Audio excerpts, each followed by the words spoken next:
Hello, everybody, and welcome to Atheist Sunday School, your one-stop shop for everything Atheist Sunday and school. And boy, do we have a show for you today. Today we are covering Revelation chapters 21 through 22 with Landon Noll. Morning, good afternoon, or good evening, depending on your time zone and latitude, from your astronomer guide to our favorite universe. And here we are. Isn't this fun? Yeah, isn't it? Yes, it is about time. It's been literal years in the making. 6 years? 6 years. About, we are finishing the Bible. 6 years? Oh, yes. yeah, he's had his thing. Yeah, there's that. Thanks, Susan. But is Susan even still there? I don't know anymore. No, it's this other guy who was head of marketing or development or some part of marketing development. No, it's Susano, and he looks exactly like Susan except with an eye patch. Okay, whatever. New Susan. I think he's some fault. Indian guy. I don't know him. Nothing personal against him, but I hate YouTube now. So okay. Yeah. But yeah, finishing the Bible, crazy. And I saw earlier in chat. Oh, I think we had some people in there that we have not actually seen chat before. Yes, welcome to the chat. We saw someone who said that they were just finishing Psalms. So you're just getting to the good part, basically, of the show. Because at that point, like, we have like new mics, right? I think we get have new mics. Mics. We're using real commentaries, like right. Yeah. Yeah. So it's getting to the good stuff. Yeah. You've improved over time, but when did it start? Oh, well, we can do that next show. We've got the memorial coming. Yeah, right, yeah. Next next week. The funeral for Atheist Sunday School. The graduation ceremony, rather. Graduation ceremony. Yes, anyone who watches every episode of Atheist Sunday School is considered a graduate of Atheist Sunday School. True. Like, once you finish all of the material in a school, you're a graduate. That is true. You make a very good point, Ruben. Yes. So if you make it to episode 309 and you've seen all of the preceding episodes, you have an honorary bachelor's degree in Theology, and I think you all deserve a nice hat. One of those. What are they called? The graduation caps? What are they? Oh, we're skipping the graduation cap and we're doing yarmulkes that have the atheist symbol on it. Good. That's pretty good. but as I say, so definitely, milestone. So be sure and watch to the end of the show, because you don't want to miss like the last bits, and give us a thumbs up and all that good stuff. There's a wheel. I have it ready. Yes. So every month, some of our patrons who are in a T-shirt giveaway are given a T-shirt, and we do that by spinning a wheel. Yep. So this T-shirt. So this is one of the ones. Nope, they can't see the T-shirt. They have the wheel. Oh, there's the T-shirt. The wheels. Okay. There you go. You see that? There's a T-shirt. Here's one. Hey, I got another one. It's the same one as him. We're in the same shirt. Yeah. Jeez. Yeah. You can win these shirts. Yeah. Not the one I'm wearing. I guess if you could, if you really want that one specifically, really want it, you'd have to pay us extra money. Listen, because Unagi might take you up on that one. I know. Well, let's spin that wheel. Let's spin it. For $100. Yeah, that's fair. You'd probably do it. Yeah. All right. Come on. I'll spin sign the wheel. it too on the tag. No. Ready to spin the wheel. All right. Let's spinny wheelie. That's the spin noise. Oh, what's happening? I can't believe this. Is it Landon? It is. It's Landon. Oh my God. It has to be. It has to be because you're the guest. It's the last time. On Sundays, we'll be rolling it. We're going to move the roll to Fridays after this. Oh, my gosh. Yeah. On the next show, I'll go through the stack of T-shirts I've won over the years. Right. Which is all of them, and we have to keep making new ones. But here's the thing. We were already in the process Process of of making a new shirt one, because Landon won too many shirts. Yep. Right. Now we have to make a new shirt. Yes, this one. I got abducted by Jesus, and all I got was this T-shirt. Yeah. That's the one. My idea. There's that one. We've been giving you good ones, Yeah. but eventually we're gonna run out We're of gonna good run out of ones. good Okay, ones. Well, we have to read a new thing and stuff. You're you gonna know? be repping like some hot pink Milwaukee gosh. Atheists or my BFF's T-shirt or something like that. That's all we'll have left. Right. Oh, okay. Maybe the thing is, I tried making a shirt to send to Landon because he won last time, right? And I tried making a shirt to send to him, and the website at the time was all like, "Hey, there's an unexpected error," and I tried again later. Same unexpected error. I'm going to try it one more time, but now I have to do it twice. So the moment it actually works, I'm going to have to make both those shirts and send them out to you. Sure. And now, folks, you can go to the site and order them yourself, right? Yes. And they have this large collection of very fine T-shirts. And this is, of course, the Behold. I figure Dry 666. This is like a Revolution's appropriate T-shirt. Yeah, I would agree with that. That was a good choice of shirt. But perhaps a Atheist Sunday School graduation T-shirt might be in order. Oh yeah, that's an Maybe. idea. I was thinking that, right? Like the with Buzzy B with a hat, right? You could be. Graduation cap. Oh, it could be Buzzy B with the graduation cap, and he can have like some insignia from the school where it just says ass. Oh, That's pretty good. That's really good, actually. Yeah. I I mean, like all that. the schools shorten it, right? They do. UWM. Or maybe he's like at a podium speaking, and it just says ass on the. Mm-hmm. Yeah, that's pretty good. Yeah. That'd be good. everyone will wear that. Look, anyways, we have the Bible here. We're going to be reading it. And the version that I have in front of me is the King James Version of the Bible. That book has been sitting on this table for so long. Yes, it has.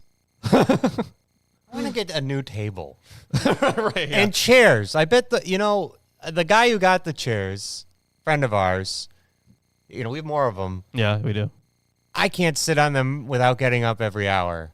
Interesting. They are not that comfortable. Like, we need And to they're totally bad. redo everything here. We need new tripods. We need, well, some we of them definitely are fine. need a new tripod. For one of them. I I did fix that. And we need to replace this flooring Probably. and completely redo the layout down I think here. so. Yeah, We've been talking about that for a while. Yep. Yeah, so there's I'm going to having be. it inspected first, see what needs to be done, and then I'm going to do other stuff. Yeah, so I think Chris and I were talking about it. We might talk about it a little bit more after the show. But for a while, we're going to have to take some break from streaming in order to have that all redone. And in the meantime, hopefully I'll have like a few videos stacked up, a few banger videos to do. I'll probably do some interviews. I have a buddy of mine. He just got a PhD in biochemistry. So I was going to see if he wanted to like talk about like new shit in biochem or Yeah, something in fact, like that. we could use the equipment in a different room That for too. interviews. It's not like a big deal if this is being redone. Well, he because just I moved, have to move the Sure, but he equipment. also just moved away. Oh, So- yeah, you're going to have to do it over the internet. anyway. Right, yeah. Like he was here for a while, got his PhD, and then he's actually going to UNC. So at some point in the future, I might go there as well, because that's where Bart Ehrman teaches. Has a really good biblical studies program, Oh. an actual like secular biblical studies program. So that's probably the best in the country. So I'd have to go there probably. So But then you would no longer be a Milwaukee atheist. that's true. You'd be a UNC atheist. Right? Yeah. Well, whatever. I'll be Yeah, like, take hey. remote classes. You would have Yeah. to change the name of the channel Yeah. Right. You could take remote stuff. to UNC whatever. atheist. Wow. Yeah. But we'll figure something out here. Anyways, besides Yeah, just so- these Bibles, what do you got there?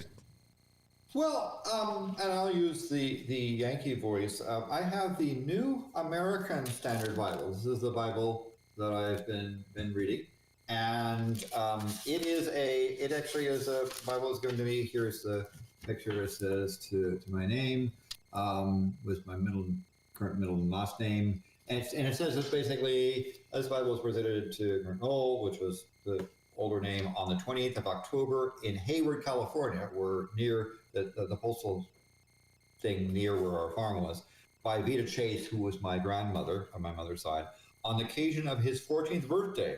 And it says 2 Timothy 3:16. And then I think my brother got me the sort of leather outside. Remember, he said you're supposed to wear the Bible out from the inside to the outside. It has a little bookmark thingy, and it has other features, like it has this this particular thing here for underlining. So I did lots of underlining in various passages, and it has stuck inside various other little things. Like there's some flowers pressed inside it. There's little notes that people wrote, or other things that are there probably with sermons. So it's full of stuff. It also has a whole bunch of things on a map back with maps. It has some nice biblical maps, and it's got glossaries and other sorts of stuff there. So it's got a lot of little extra bits in it, as well as the Bible. So that's what I will be reading from today. Wonderful. We also have the Jewish Annotated New Testament and the NIV Study Bible. I got the English Standard Version. I didn't say. I don't think I did. I don't know Did if I? you did. I don't know. We also have from the New Interpreter's Bible, the New Testament Survey. We have Erdman's commentary on the Bible. We have a Greek New Testament and a textual guide to the Greek New And Testament. then we have a variety of commentaries on Revelation.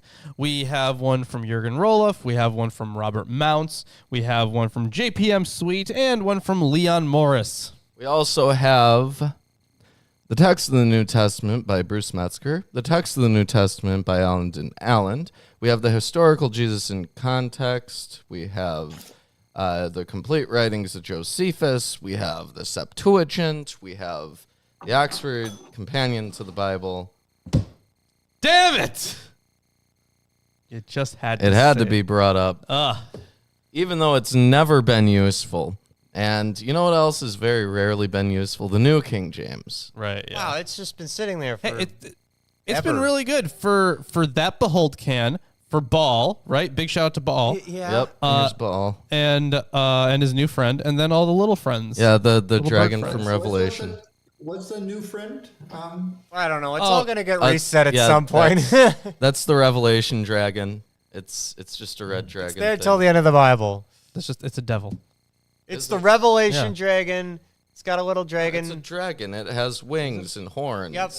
Doesn't devils? Oh yeah. Well, don't like devils have. It's an wings? imp. It's an imp. Do- yeah. It's just Do an imp. Yeah, like an devils imp. have wings? Yeah, they Is should. this Look, thing? Here, now? look. See, it's got like little Tenacious fangs. D in the Pick of Destiny. Did the devil have wings? No. Oh, motherfucker! No, he didn't. Yeah, he has a little devil. It's a tail. devil. It's a devil. It's the Revelation dragon. Yeah. It's the devil and a dragon. Fair enough. Fine. Yes. Okay. Anyways, Also, and of course you have little other cutie things on there. We can talk about that next week. Yeah, definitely, In yeah. more of our detail. yeah, we can. Anyways, we've got enough people here. Why don't we hop in to the 100 points show? Oh my god. So, It's Lawrence, supposed to be dead. for 100 points, what is Bart Ehrman's middle name? Not just the initial. Oh shit, guys! I know the initial. Yeah, we all know the initial. So is it David? Is it David? Well, you know. Or is it something cool like Damien? Damien's a cool name. No, you don't get 100 points. Damn it. Landon, what's your Michael? guess? Michael? Nope. Chris, for 100 points? I don't even know what you were saying. Bart Ehrman's middle name? Oh. Thomas. No. I tried. His middle name, believe it or not, is Denton. Wow, you're right. Wow. That was I was not expecting. That was not on my second or third or fourth Yes. Yeah, Damien would have been cooler. I agree. Yeah. Well, if you're doing the 100 points show, because I always would give anything about 100. How many prime numbers are there less than 100 for 100 points? Oh my God! Now I gotta count them all. All right, let's see. It's a nice number. It's something that is really cute, and it's likely not to be able to be repeated by any other sequence of 100 numbers. 13.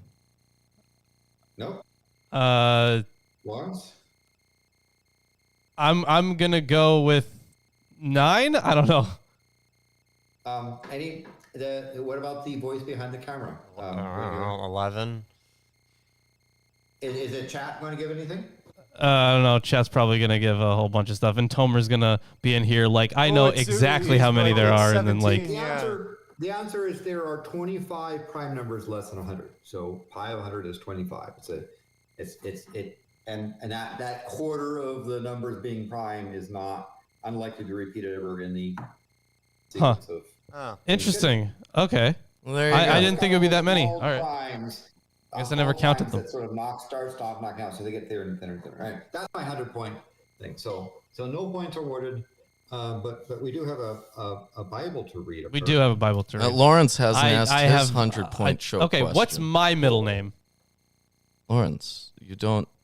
Your middle name is like Ruslan or some shit. Ruslav, yeah. It's like some Russian thing that I can't pronounce. It is a Russian thing. That is true. I thought I got it. Okay. So what are you saying? It was like Ruslan or something. Yeah. What are you saying? Same thing. Ruslan, yeah. What's my middle name, Landon? Black. I like mean, Blackbeard. That's the answer. It's probably best spelled in Cyrillic. Yeah, you're not wrong. But yes, you are correct. All of you. It's Ruslan. Oh, wow. Yeah, so we get 100 points. So, Hold on. I can ask a question. yeah, you got a 100-point show question. Okay, so on the Nintendo GameCube for Kirby Air Rider, what is the name of the vehicle that you can assemble that has 3 different pieces that's pink and red? This is out of my depth. Yeah, you're not going to get it. Heartstar. Oh, nope. It's the Hydra. Oh, Yeah, nobody was going to get that. All right. nah, I wouldn't get it. Also, I never played Kirby Air Ride. I Really? did.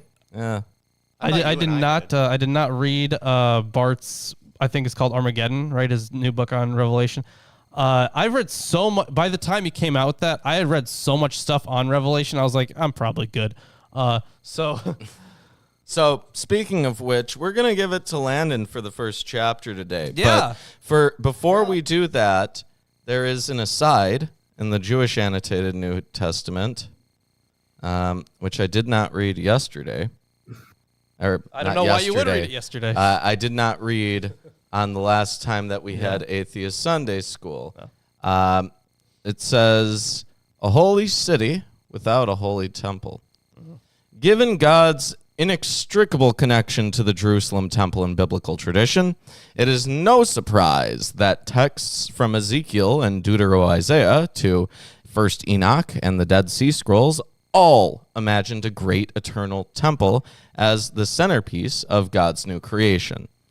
In deliberately noting the absence of an eschatological temple, John perhaps imagines that such a structure will not exist. Does he think that Rome's destruction of the Jerusalem temple in 70 CE means that such a structure would no longer be part of God's plan? Or, as a Christian interpreter often suggests, does John mean that with Christ's death, the temple, its barriers, and priestly privileges had been superfluous obstacles to the divine presence? See for reference, Mark 15:38. Viewed in isolation, John's temple-less Jerusalem seems strange, but in the context of the many images of eschatological cities and divine presence in early Jewish literature, it is more comprehensible. Much like Ezekiel's eschatological temple, John's holy city stringently excludes all impurities, Its holiness is manifest in its divisions and gates. Indeed, when we read these details in light of Ezekiel and Qumran's temple scroll, both of which imagine temples or temple rules covering virtually the entirety of their eschatological cities, it appears that it is the very boundaries of John's holy city, not a particular building in it, that constitute the perfection that allows the divine presence to dwell there. The infrastructure of the eschatological Jerusalem was a topic of quite diverse thinking in apocalyptic literature, from meticulous reestablishments of the temple cult in Ezekiel and 2nd Baruch to far more abstract notions of a space for God's eternal dwelling, as in Isaiah, 4th Ezra, Testament of Benjamin, Testament of Levi, and 2nd Maccabees. Even in the Psalms, Yahweh is celebrated as dwelling in a city or a mountain, not just a physical sanctuary. Later rabbinic literature... I mean, yeah, it literally says that, like, the Ark of the Covenant, for example, is like... No, wait, hold on. Yeah, there are multiple times in Psalms, like in the Ascension Psalms, where it speaks about it being God's house, yes. right? And his... I think the Ark is his footstool, right? Absolutely. And the thing is, yeah, this was the place where God was meant to be. This is where his presence was. Yes. And the thing is, because at one point, at least in the narrative, it was like on Sinai, right? Yeah. It was on top of the mountain. But it's literally his footstool. Yeah. It's where he sits. Right, yeah. Physically, right? That's the image that's supposed to be presented by it. But later rabbinic literature took a more concrete approach. An eschatological Jerusalem with a temple. We see this throughout the Talmud. But here in Revelation, the divine presence is imagined as dwelling in the heavenly Jerusalem by virtue of its purity and architecture, not a temple per se. Thus, John's combined interests in purity, architecture, and divine presence can be situated easily in the continuum of Jewish ideas. And that's all that there is about that.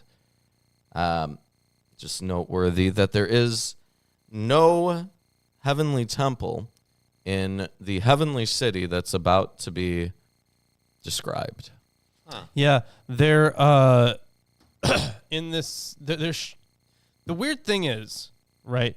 There have been times where the heavenly temple, like there already is like a heavenly temple, right? Because that's why stuff like Jubilees works. Yes. Right. So when they're talking about everything being the same, or there being a parallel, right, for everything in heaven and on earth, there would be angels, right, worshiping God in heaven. Yes. So like they had their own temple in heaven. Yes. But now with this one, I guess it does say it's going to be a new heaven, and let's see the Greek here. A new heaven and a new earth, which yes. Comes from Isaiah 65:17 and 66:22. Multiple places, not just Isaiah, but also First Enoch as well. We're talking about like the renewal of creation in like Second Baruch that we're just reading about, right?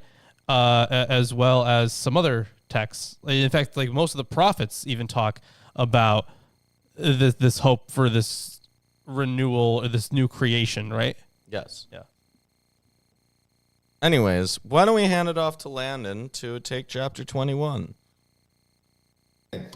So, chapter 21. And this section is titled, A New Heaven and Earth, the Holy City. And I saw a new heaven and a new earth, for the first heaven and the first earth passed away, and there was no longer any sea. Interesting. Well, that's kind of sad for little creatures in the sea and little... Well, to be fair, he did kill a lot of them. I think this is noteworthy because the sea, if we remember, is the deep that is not created by God. Yeah. And so what they're saying is this new heavenly earth and right? This new heaven and new earth are entirely composed of the creations and approved things of God. Well, the thing is, at this point, that probably would have fallen out of their mind, right? So, Well, I think we've brought up the same point before in Revelation. right, yeah. So, which is why I bring it up. So so it's expressed that there be no more sea. It was the border region between the underworld, the demonic, which offered a hiding place to powers threatening the earth. And for that one, we can check the Sibylline oracles, for example. It references, and we can check 13:1 in Revelation. It's hard to say in the Sibylline oracles because there's a lot in the Sibylline oracles, and a lot of it is taken straight from the Greeks. No, but what I'm saying, there's a specific citation here. Okay, Yes. Does your book over there have the Sibylline oracles, or is it in this one? The oracles. Let's see. Well, this is wisdom literature, so I'm guessing oracles, were they in here? Nope, it's in here. Oh, is it? Okay. So in that case, if you would like, you can check Sibylline Oracles 8, lines 236 and 37. So yeah, Sibylline Oracle, book 8. Okay, I am looking at book 7 and book 8. What was the lines that you said? 236 through 37. Okay, 236 through 37. There's a lot of lines. Here we go. No longer will mournful height appear among men. Mountains will be equal to plains, and all the sea will no longer bear voyage, for earth will then be parched with its springs. Bubbling rivers will fail. Okay. I think what the order of events, right? They already had blood come up from the fountains of the waters, right? And it's not established that that's undone. So strictly speaking, even if they didn't introduce anything new, there would be no sea because all of the water is now blood. Yeah, that is true. That's a good point. All the water is now blood. You have to keep that in mind. Like, they don't undo that unless they're going to undo that in the upcoming verses. Oh, right. And the thing is, it would make kind of sense, too, if you're getting this, if you don't have a temple anymore, with this new heaven, this new earth. Mm-hmm. If you don't have a temple anymore, then your practices entirely, your earthly practices are just done. So you get rid of the water supply because you don't need it anymore. Mm-hmm. You get rid of the temple because you don't need it anymore.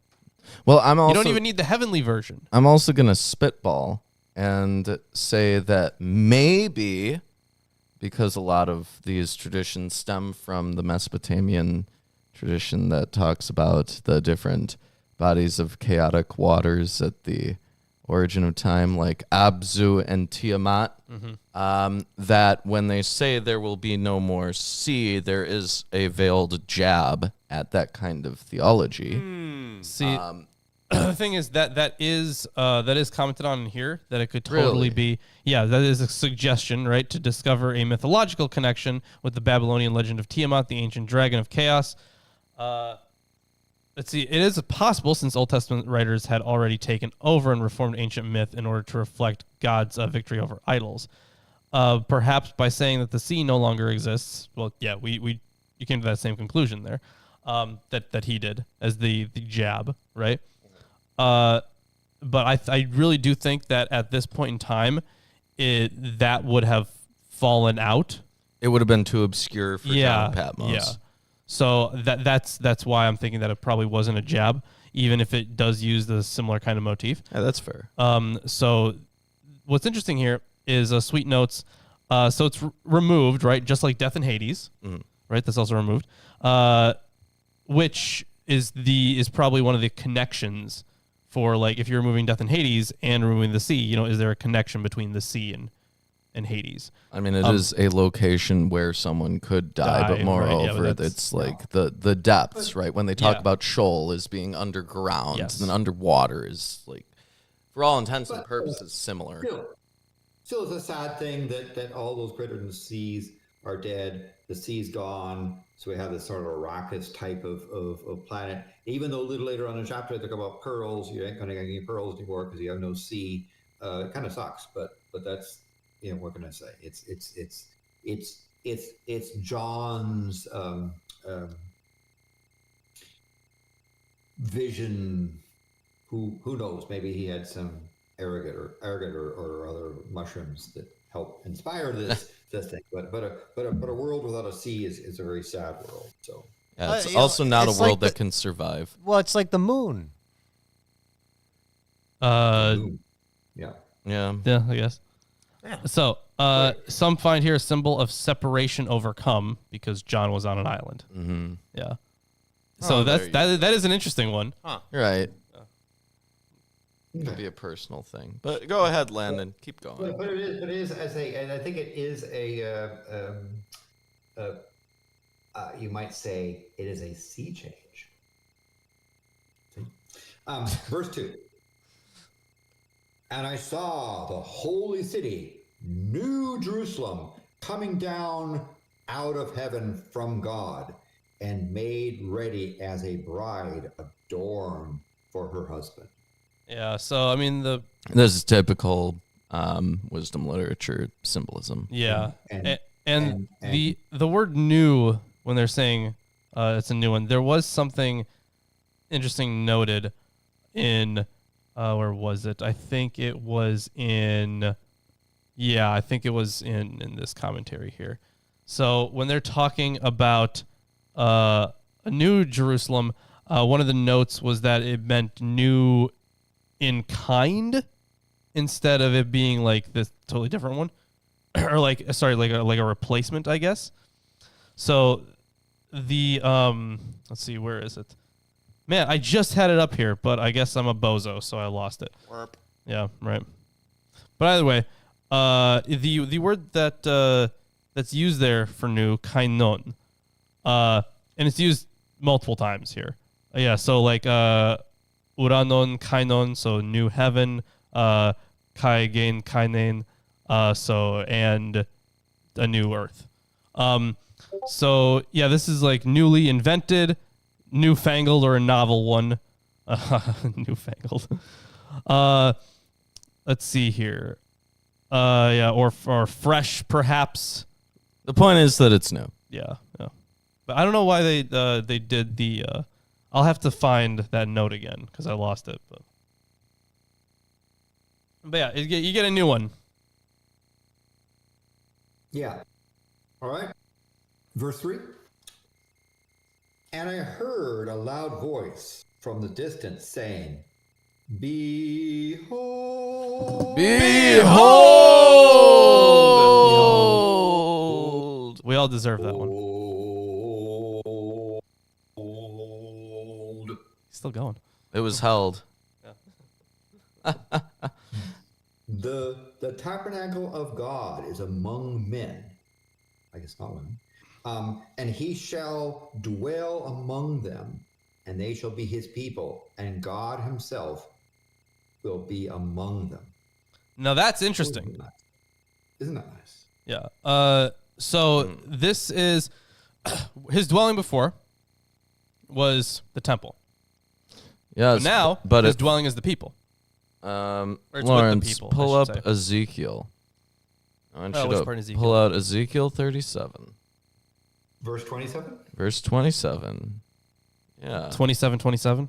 37:27. 37:27. Yeah. There's also 45, Ezekiel 45, 30, 48, 35, by the way, is another one you can also look at.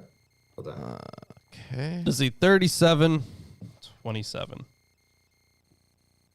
Oh, this is in the Valley of Dry Bones. 48, 35. Yeah. You said 45:20? Or it's in a 48, chapter. 35.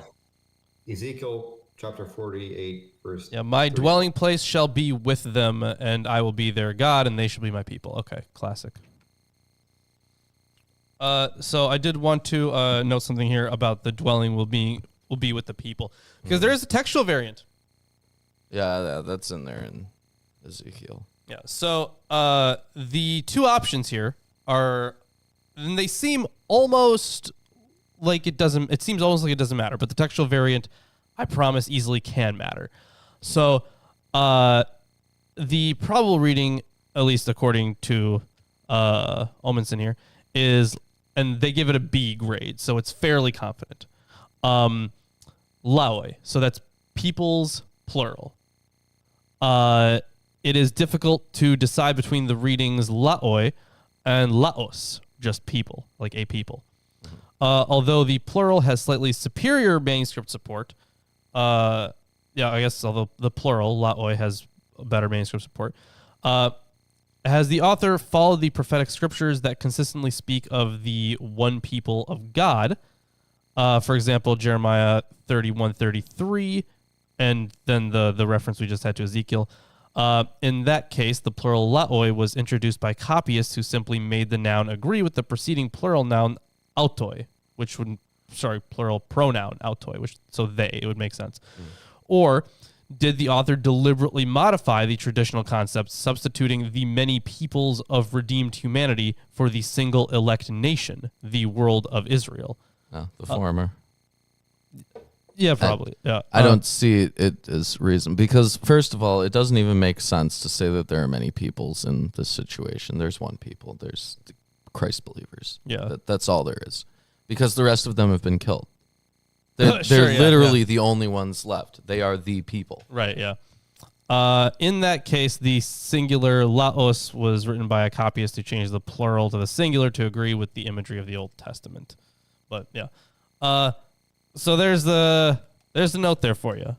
There does seem to be a textual variation there. Yeah. I don't think that it would make sense for the author to initially write peoples. Yeah. Well, the thing is, because there is only fair. one people. And they also, if he's following what's been established by the epistles, which is arguable, but it could be the case that he's following what's been established by the epistles, then he would know that that they're also considered children of Abraham, right? sure, yeah. Right? They're within the same people, right? Yeah, I suppose. Yeah. Yeah. Yeah. So it is an interesting All right. textual variation. Let's continue. So, verse 4. And he shall wipe away every tear from their eyes, and there will no longer be any death. Now, I say, who wants to live forever? I don't know. Me. But apparently you can't die, right? There shall no longer be any mourning. Forbidden. Death penalty if you mourn, probably. Mine Wait a says minute. sorrow instead of mourning. Warning, or crying, or pain. So if you actually do stub your toe, you won't know. Right? So this is, I mean, finish the verse. You actually can injure yourself, and Nah, you can't won't do know that because anymore. I think you're there's a greater reason for this. So just finish the verse here. Yeah. First things have passed away. Yeah, the former things have passed away. So literally, like all the stuff that was human before, like worshiping at the temple, crying, pain, being, dying. Those things were for people. These are no longer people. That essence of humanity is being stripped away because this is a new creation. Yeah, I also want to note Isaiah 25:8. He will swallow up death in victory, and the Lord God will wipe away tears from off all faces, and the rebuke of his people shall he take away from all the earth, for the Lord hath spoken it. That's really interesting. So there might be a textual link there, right? There might be. So the author of Revelation was like really stretching that out. Yeah. Really stretched out that imagery. Right, because all that's really said there is that it'll wipe away their tears, but here it's taking that. He's going to overcome death. Yeah. But then it stretched that out, yeah. Yeah. All right. Let's continue. So verse 5. And he who sits on his throne said, Behold, Behold!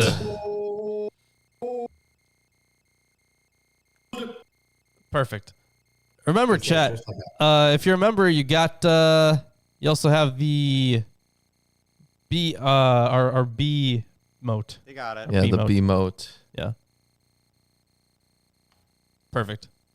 I am making all things new. And he said, write these words. Write for these words, excuse me, write command, for yeah. these words are faithful and true. And he said to me, it is done.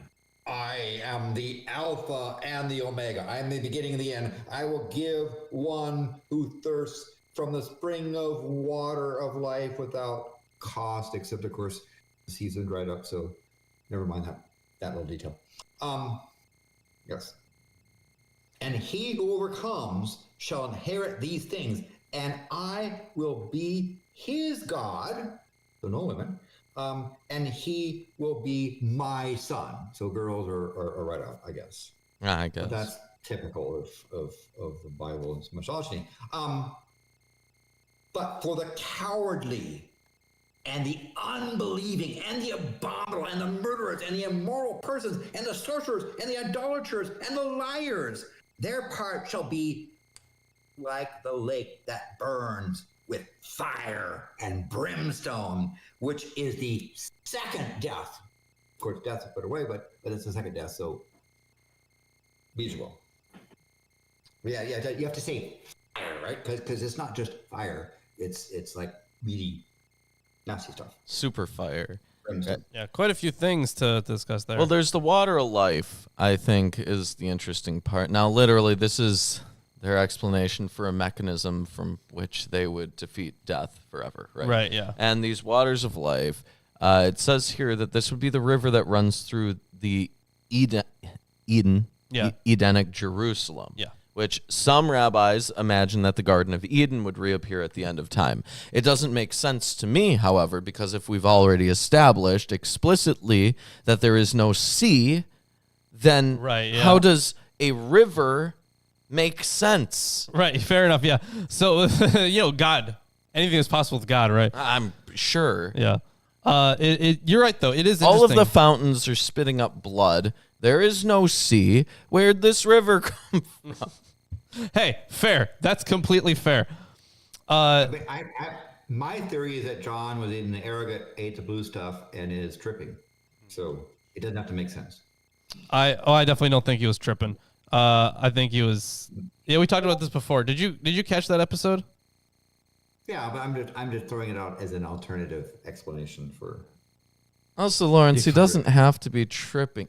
Okay, he's on an island. Right. Yeah. What are the dietary practices of this island? Oh, what if a little bit of mold gets into his bread that he's given Yeah, one I day? suppose. Yes. Or he didn't eat much, or hasn't slept much, or hasn't drank much, Or any he number. already had Well, a the thing psychological is, condition.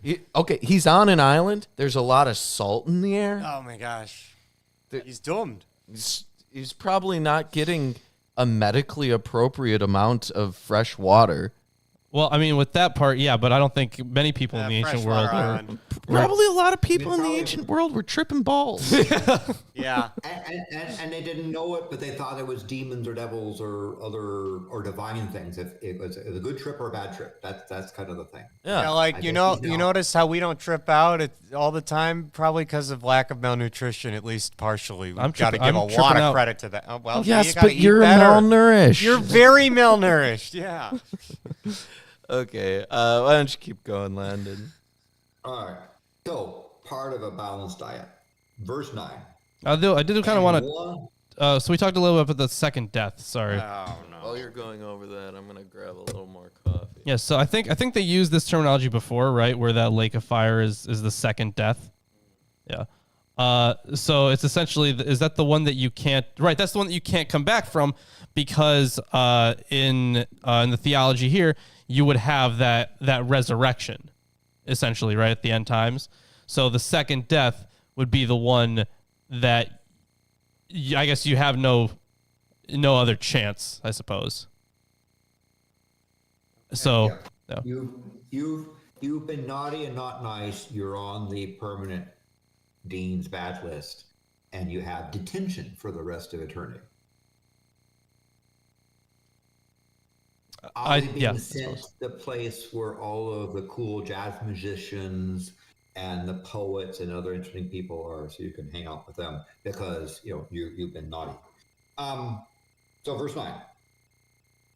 And one of the 7 angels who had the 7 bowls full of the 7 last plagues came and spoke to me, saying, "Come here, I shall show you the bride, the wife of the Lamb." Yeah, so this is, if you remember, the bowls that were being poured out before, those people, or sorry, this angel that was that had the 7 bowls that were full of these the plagues. So this is what the angel's saying. Yeah, the angel is saying, "I will show you the bride," which is this is what he's saying to John of Patmos. Yes, the Lamb's wife. Yeah. Which I'm guessing. The Lamb being Jesus. Lamb is always Jesus here. Yeah. And if so, the interpretation here would be at this point would be the church, right? But they would have understood it as being the same as they would have understood it in Revelation as Israel, right? Because they use the 144,000, for example, right, as being the sons of Israel. But it's clearly meant to be people from their own community. So if for our purposes, we can understand this as Jesus marrying the church. can't be. No? Because it would make sinners of the saints. Right? The people are the bride in the bride and bridegroom relationship. Under the law, right? polygamy is allowed. Uh-huh. Now, Jesus is God, right?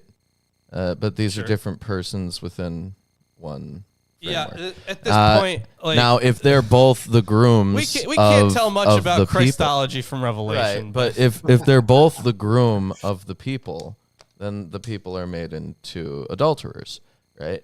Which can't be allowed. So they can only be right, the which is why having them as the same person, or sorry, not the same person, as the same being, as the one God, it wouldn't matter.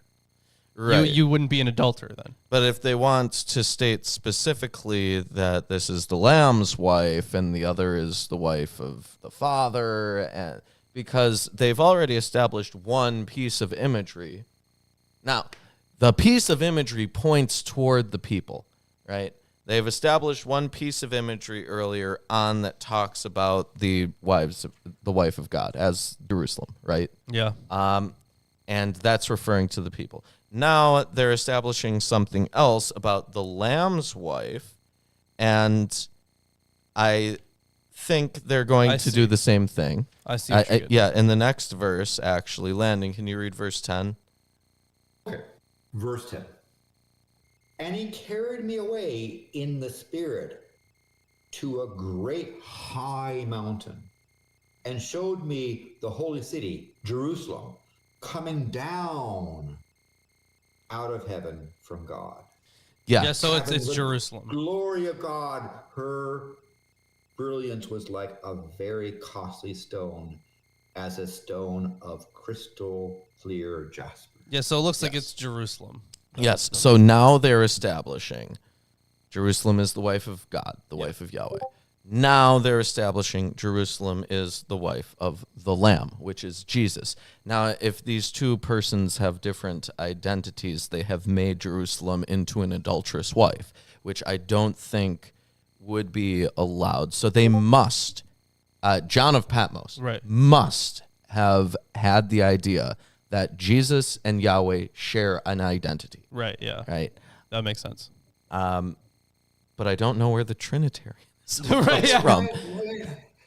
Well, there was the whole thing about pouring over the Spirit, right? There was the Spirit, but the Spirit was like a different thing that was given as a gift after That Jesus is- departed, and it was more That- like... that's And you how- also have your personal angel. Yeah, Your own personal Jesus. Yep. But There's no requirement that this text be self-consistent, right? Right. That's for the Christian apologists to rationalize away all Sorry. the contradictions and other things in there. Or Landon. So in that way, it's just another one of those contradictions that people say is godly or you don't understand, perhaps. Not even, dude. It's more like they have these things that are constructs that we think of as standard, typical Catholic or Christian constructs, like the Holy Spirit, or a well-defined hell, or a well-defined heaven, and I haven't seen any of that in this book. Mm-hmm. They don't have their own stereotypical, well-defined concepts that are provided around. It's weird. Yeah, the most we get is that Hades gets thrown into the lake of fire. At some point. Yeah.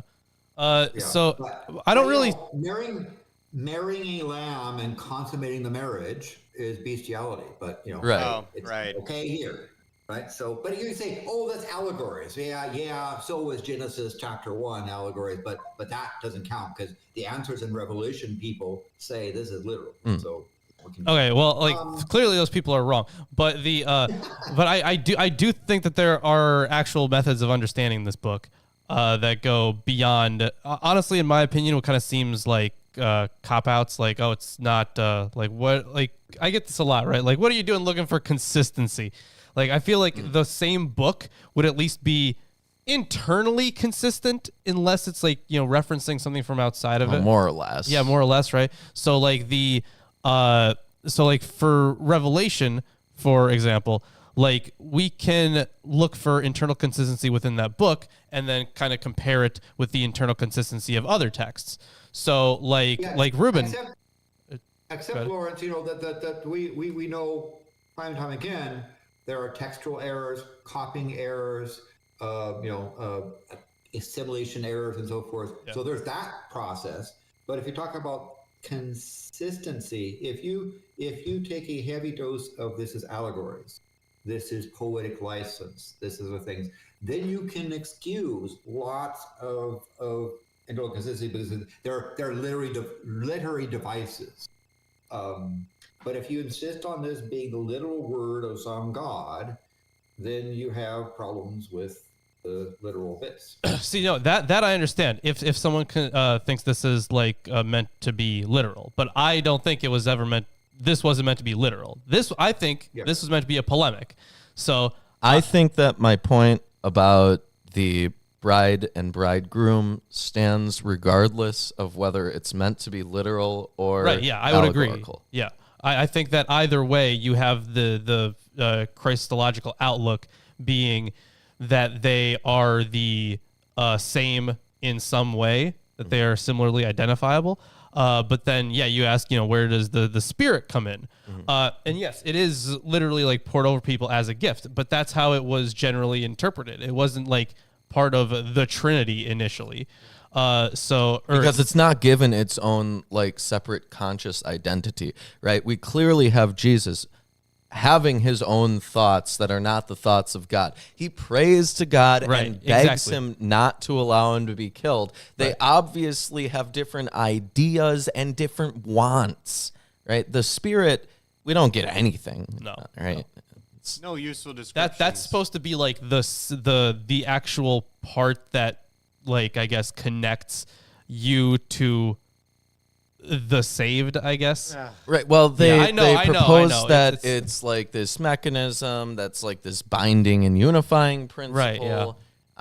But then why didn't it show up until after Jesus died? Because that seems like something useful to have as a binding and unifying principle when you literally say that Jesus is a preeminent Christ, which would have been there since the beginning of Genesis. Sure, yeah. But that is how that's how the Christians go back and read stuff the polytheistic notes in or hints in Genesis, we created them in our image, right? Sort of thing. That's kind of how they go back. It's the royal we talking about the Trinity, right? Yeah. That is that apologetic. People that are applying in Sunday school like to use they will. It's like the very phases of water. And then the little kid in the corner said, I get the solid, liquid, and gas. Where's the plasma? Who is the plasma of this Trinity? It's a fourth state, and there's other states of matter. So that and then say that they're just being an analogy. Well, the same thing goes with the text. It's an analogy. So let me verses 11 through 14, Yes, because yes. we're I'll read those 11 because it's this is a really tripping city coming down out of the clouds, having the glory of God. Her brilliance was like a very costly stone, as a stone of crystal clear jasper, and had a great and high wall with 12 gates, and the gates 12 angels, and the names were written on them, which are those of the 12 tribes of the sons of Israel. And there were 3 gates to the east, and there were 3 gates to the north, and 3 gates to the south. And guess what? 3 gates to the west. And the wall of the city had 12 foundation stones, on which the 12 names of the 12 apostles of the Lamb. Wow. Okay. So we have this Wait a minute. basic description. It's a gated, walled city. Yeah. Yeah. And it has basically monuments to the apostles. That's what we get. Oh, So- wait. so they- Hold up. they- Hold up. Okay. Do they have they like kicked out Judas and replaced it with Paul? Is that what's happening with the 12 apostles? That's a fun one. So the okay. I'm remembering something about the apostles being seen as pillars. What verse? I'm sure I am so positive Jason knows this already. Like where they are visualized as pillars of the community. Did we talk about it in Shepherd of Hermas maybe a little bit? But I remember there being something about the apostles in the church, like holding up like the community or the church or something, and the faith. I don't remember the imagery that was used, but it's jogging a memory, so I am not entirely sure. James, Cephas, and John, who seem to be pillars. Okay, receive the grace. Okay, I want to call attention to a bit of a contradiction. that might be one of them. A bit of a contradiction here, because in Revelation, if we take the Bible as a totality, as a whole work, and we take the eschatological statements as a totality, as a whole work, Yeah. Revelation states that at the openings to these gates, there are these inscriptions of the names of the apostles, and there's 12 of them. Oh, right? by the way, since he's seeing- Ezekiel Go ahead, yeah. agrees that there are 12 openings. But Ezekiel even says the same number of openings in the same places. Ezekiel says, "And the gates of the city shall be after the names of the tribes of Israel. 3 gates northward, 1 gate of Reuben, 1 gate of Judah, 1 gate of Levi." They go on to say gates of Joseph, Benjamin, Dan, Simeon, Issachar, Zebulun, Gad, Asher, Naphtali, right? So in Ezekiel, we have the same gate tradition, but in Revelation, they've simply replaced the names of the tribes. They those haven't. The 12 tribes of the sons of Right, Israel. But right. then also They've they have the added- foundation stones. They've added the apostles. They haven't replaced the names of the tribes, but they've added the apostles onto these foundations.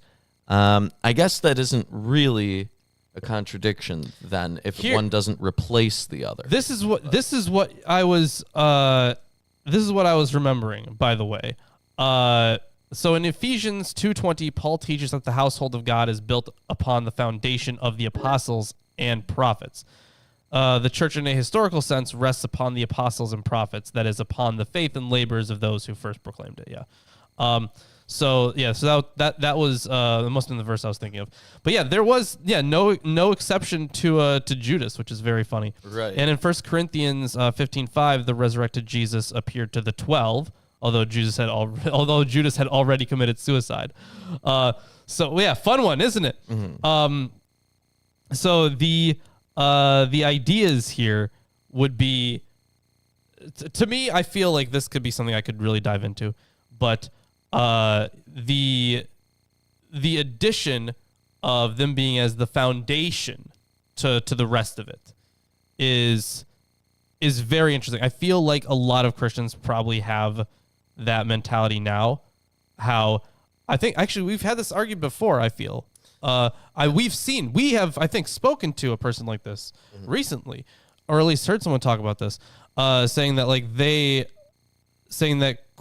Christianity was the basis for Judaism because they're like, oh, well, the true faith is like we just got back to the true faith. Christians are just taking back that real initial faith, and then everything was built on top of that. These are people who are historically illiterate, right? Yeah. So, but they interpret it in that kind of roundabout way, where they were actually the ones that had it right the whole time, and they were the ones that started the whole thing. We had it all down before. I've definitely seen some of those people recently, but yes, it is interesting that they just like staple themselves on.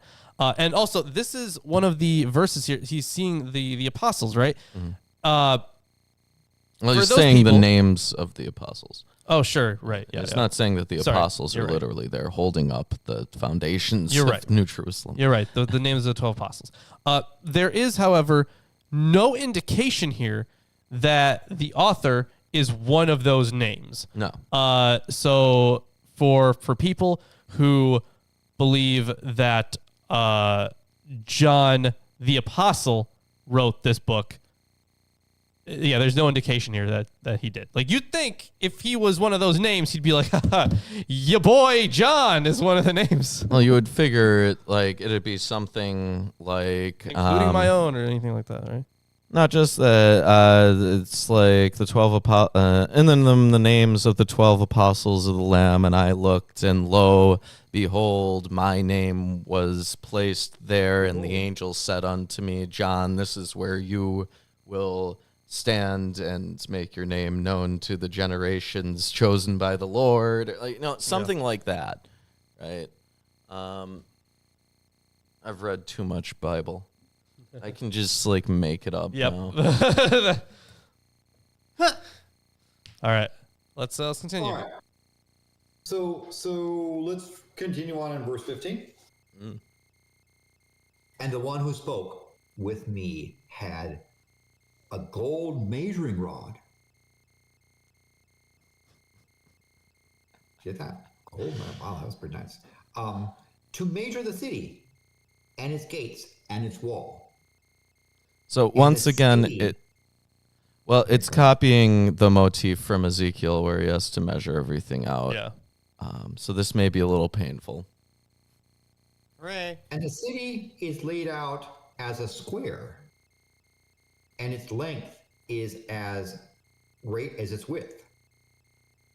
It's a square. Didn't they have a verse earlier where they measured the city?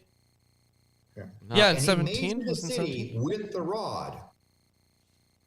1,500 miles. I doubt that that's the original text. What did they say? Sorry. Its length and width and height are equal. So in the Jewish annotated New Stadia, Testament, 12,000 stadia. it says here, unlike most ancient Mediterranean cities, God's city is a perfect square, 144 cubits, 12 by 12 cubits, symbolizing the completeness of God's people. Cubit was approximately 18 inches. So, Yeah, I got 12,000 stadia. But it says its length, width, and height are equal. So it's a cube. It's a box, not yeah. a square. Big box. But what it's cubic. So, and he measured its wall 72 yards according to the human measurements, which are also angelic measurements. Now, here's obviously a flaw because it implies that yards are angelic, and obviously, again, another failing of the Bible, in that point. And the material of the wall was jasper, and the city was pure gold, like clear glass. Now, I have trouble. I mean, I can see the jasper thing as being like nice and pretty. Gold is not like pure glass. Maybe it's a golden glass colored, but obviously, what it said was the city was pure gold, like clear glass. Well, you can't have both, but yeah, oh well. gold is kind of opaque. Yeah, just a little. but that's obviously divine gold. So, Well, it's special. and then on the other hand, if you have very, very thin gold, you say, well, very thin gold. Actually, very, very fine, thin gold is black. It's one of the darkest substances we have. So there's astronomical mirrors where they actually have mono atomic layers of gold for like infrared reflection, and it doesn't look gold. It only gets golden color when it starts to crystallize a clump. If you get a mono layer, then you get a very, very dark. In fact, it's really odd because you look at this thing and there's no there, right? So it's because the light doesn't reflect from it. Yeah, there's this gold stuff that you could make that are like, what are they, Bakuji balls or whatever, these little atomic balls that reflect, and they make them look like green gold or pink gold or even like blue gold. It's still gold. It's atomically gold, but it reflects differently. I know what you're talking about. Interesting. Yeah. But anyway, so there's a failure there of materials, but we'll get to more interesting. So there's more material stuff coming in verse 19. So it says the foundations of the city were adorned with every kind of precious stone. The first foundation stone was jasper. The second, sapphire. The third is chalcedony, and for those who don't know, it's actually a crystal of silica. It's kind of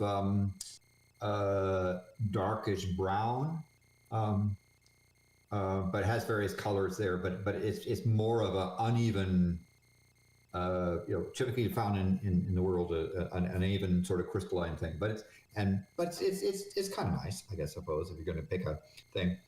The fourth, emerald, which is my favorite.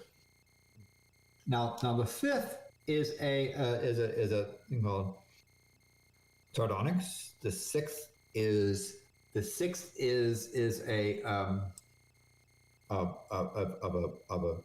sardius. The seventh is a chrysolite, and chrysolite is an interesting material. It is a similar thing to so that previous one is more like an onyx type of thing. The seventh is a beryl. By the way, the chrysolite is like, I'm sorry, is like a peridot.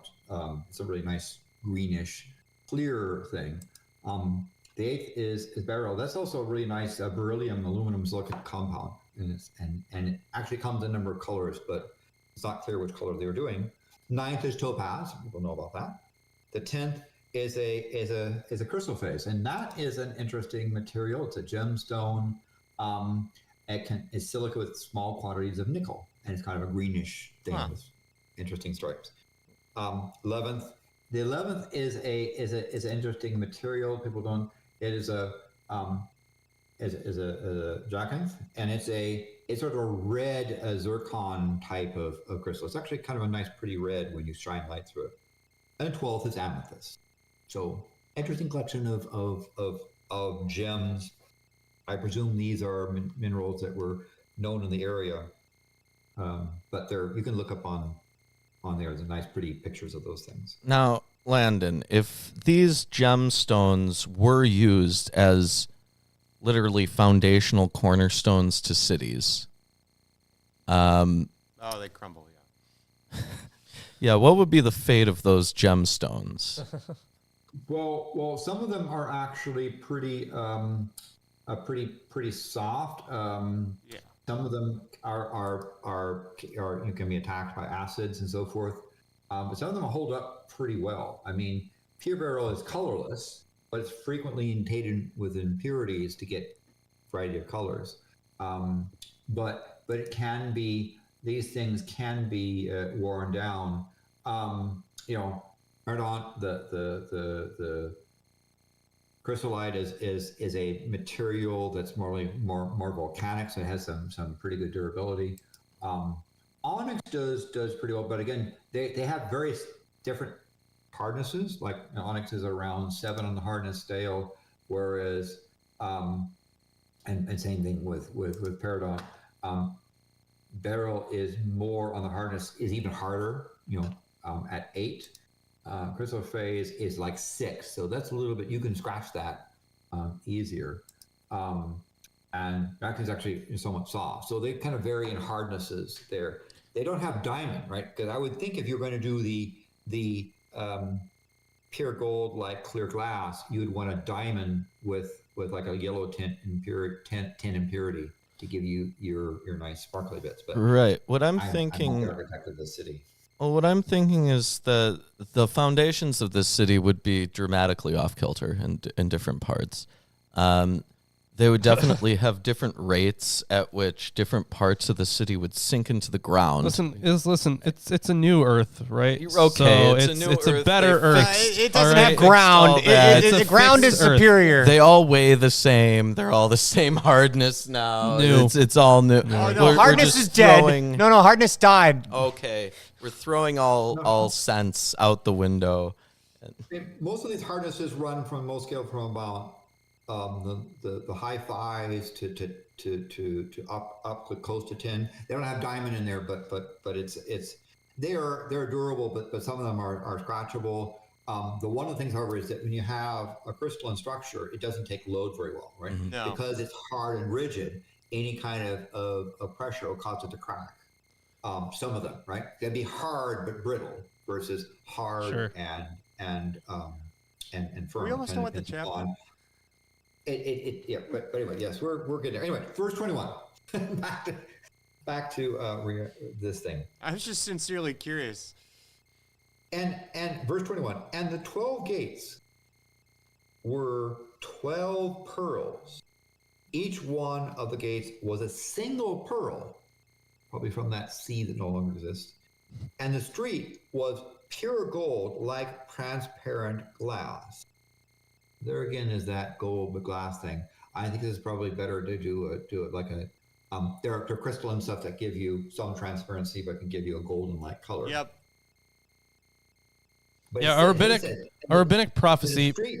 Hold on, Landon. Our rabbinic prophecy promises that God will set up in the gateways of Jerusalem gems and pearls 30 cubits by 30, in which he will hollow out openings 10 cubits wide and 20 cubits high. That's from Baba Batra 75a and Sanhedrin 100a. Along with gold and expensive clothing, the pearl was a mark of affluence.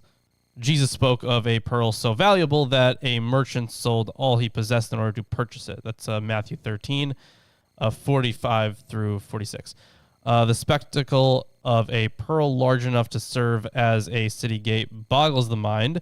Secondly, the street or streets of the city was made of gold so pure that it seemed to be transparent as glass, like the priests of the Old Testament, 1 Kings 6:30, who ministered in the temple. The servants of God walk upon gold.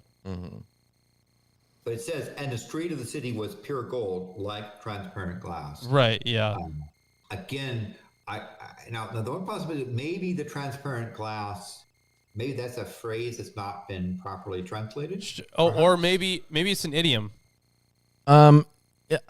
They're probably referring to the purity of the glass. Like, you can see through it. There's nothing in there. So the pure gold is like transparent glass where there is no imperfection presence that you can see. That would make a lot of sense. But they're saying so transparent glass is a mark of purity that the gold. Now the problem you mentioned with this particular structural thing is gold is very soft. Yes. And people walking on it and so forth, it'll get rutted. It'll get, you don't want pure gold. If they did like a 14 karat gold, they could get a little bit more staying power on it. But pure gold, street of pure gold is not a very practical case, unless of course you didn't allow anyone to walk on it. But maybe people floated around when, I don't know. Verse 22. And I saw no temple in it, for the Lord God, the Almighty, the Lamb, are its temple. Right. So this ties into what I read at the beginning of the show about how there's no temple, even though usually in Jewish eschatology there would be a heavenly temple. Right, yeah. Yeah, no temple. Yeah. Here the temple has really expanded to the entirety of the new Jerusalem. Yeah, only because of the temple was the historical Jerusalem, the city of God. Mm-hmm. Yeah, right, yeah. So it was only because of that. Now that everything is God's, you don't need that. Yeah. And the city has no need of sun or moon to shine upon it. Oh, that's too bad. I guess the sun went poof, or maybe it was transported away to some other. It's spot. a new universe, Or Landon. maybe Everything's totally place was moved freaking away from the different. solar system. Everything's Yeah. totally freaking different. New universe. Okay, that could be. I'll go with that. For the glory of God has illuminated it, and its lamp is the Lamb. So shiny little Yep. sheep thing. That's classic. Is that for the rear end where, if you've ever, like me, you've ever had sheep, you find the back end of the sheep, they don't right themselves and they got wool. And so you imagine poo and wool. Thanks. I'm just giving you sort of, when you talk about the lamb, they're Shitty, got it. not Very nice. shitty lamb. Thank you. Yeah. Very good. Chris is very uncomfortable now. You'd better hope that these two are radiating ultraviolet light. Nope, Right? totally new universe. It's not just in the Totally new visible universe. different spectrum. new laws of physics. Everything's different. True. Yeah. That's right. Different new way of making light.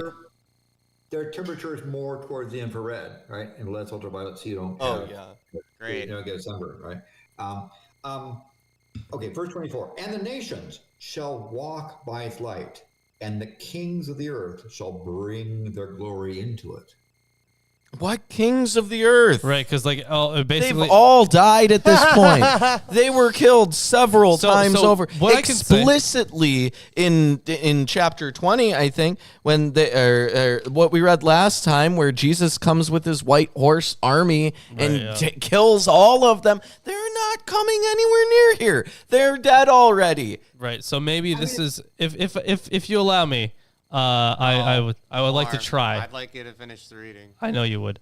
I would like to try here. So what if the first part with the murder and stuff, that was the oh wait, hold on. One could be because this is all in a vision, right? Oh, This we've is the already next gone vision. through the first and the second death. Right. Yeah. That is fair. So if I'm really trying hard, then maybe one is supposed to be if one is meant to actually be because this part is supposed to happen in the future, right? This is the actual end times prophecy. Yes. The other one would have been in the context of people being killed then, in terms of eschatological motifs. Yeah. And of course, they spoil this whole thing by having kings, because kings are some of the most lowest form of scum of humanity. There, people define and pretend to be divided by God to rule, who just have decrees, and you have to pay attention and so forth. And of course, they're not talking about queens; they're only kings. But also, and bring the glory into it. Again, they're just merging it by their very existence, because royalty by its own existence defiles. I don't care. more than that, it's ridiculous. How do they bring their glory and honor into the heavenly Jerusalem? Right, the heavenly Jerusalem is presumably automatically way more glorious and honor filled than any of these kings, right? Yeah, sure. Yeah. It is literally the location of God in the eschaton. They right? usually gave some amount of glory to kings though at the time. Why isn't it enough? Because you got all these fancy, pretty things and glory of God and so forth. I think they would be. You just leave it there, but who knows? So verse 25. Yep. And in the daytime, for there shall be no night here, parentheses, its gates shall never be closed. Interesting. And it will Okay. bring the glory and the honor of the nations into it. Oh, I see. And, I see. It's and because nothing unclean, and no one who practices abomination and lying shall ever come into it. but only those whose names are written in the Lamb's book of life. Yeah. So the reason why all the gates can be open and stuff is probably because they don't have to worry about anything. Yes. They don't have to worry about anyone coming in and invading or anyone leaving, I guess. Well, there's nothing to worry about at all. nothing to In worry fact, you don't even have to worry about wild animals because No. all those are peaceful now too. Yeah, exactly. So Or they got wiped out or whatever they. So, but do I detect anything? Do I hear Yeah, anything? do I Do I hear hear something. something? Oh no! Does Oh anyone wow! else?